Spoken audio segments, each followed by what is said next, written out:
থেকে। স্বর্গ? দিদি, আমি তো কালই বাজারে গেছিলাম। আপনার নাম? স্বপ্না ভৌমিক। ও ও, ভুল হয়ে গেছে। একই নামে আরেকজন ছিল, ওনার স্বর্গে আসার কথা ছিল।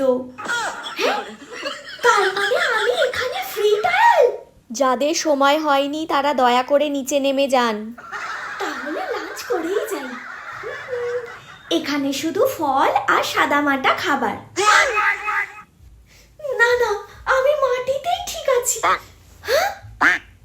বাজলাম। এই গাধা, ফোনটা নামিয়ে খেতে বাস। আর তাড়াতাড়ি, কানে কথা যায় না। দেখলে, স্বর্গেও ভুল হয়, সেই জন্য আগে আমি লাঞ্চ করে আসি।